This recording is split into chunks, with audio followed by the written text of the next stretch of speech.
I know it's not true, but how much I wanted it to be true. How much I was so in love with him.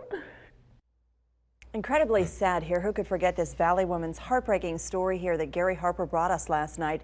Scammers preying on women who are looking for love. They're lonely. Yeah, FBI agents are having a hard time stopping them. And tonight, Gary explains why so many people fall for what is known as the romance scam. In last night's 3 on Your Side report, I introduced you to a Valley woman who was duped out of $37,000 in something called the romance scam. Now, before you ask yourself, how could somebody fall for something like this? Turns out there's a scientific explanation. He said he'd treat me like a queen the rest of my life. Her name is MARNA, and in a previous 3 on Your Side report, she shared her story of how she was scammed out of $37,000 by a man she found online.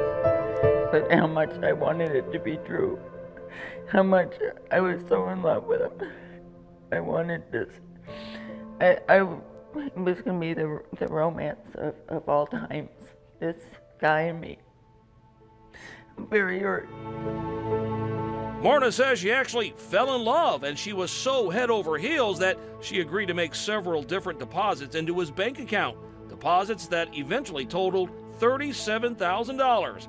But it was all a scam. There are a lot of hormones that change and neurotransmitters that get altered when you start falling in love. ATHENA Aktipiis is a psychology professor at Arizona State University and says there's actually a scientific explanation as to why people like MARNA lose their judgment and fall in love with an image without even meeting that person. You know, you hear people all the time say, you know, I fell in love with this person and it turned out they weren't who I thought they were. In this case, those pictures are most likely of some innocent guy whose photo was stolen off the internet somewhere and used by the scammer. Take those pictures and add in all those love letters, and you have a romance scam that lures in vulnerable victims like MARNA. It's a full-on physical change that happens to us when we start to trust somebody deeply. It's not just, you know, in the head, it's in our whole bodies. But what about the criminal side to all of this? Matthew Boyden is a special agent with the FBI. The fraudsters are incredibly talented in what they do, and they're relentless. These scammers find weaknesses, and for some people it's, you know, loneliness or having that void in life, and so the scammers will prey on that. And Agent Boyden says the romance scam is hard to stop.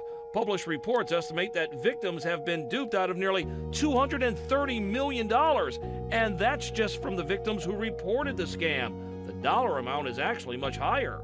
Once they've stolen their heart, pardon the cliche, they go after the pocketbook after that. And he says these con men, like the one MARNA was dealing with, could be anyone, anywhere. In fact, law enforcement speculate that criminal networks are using the romance scam to fund terrorist operations.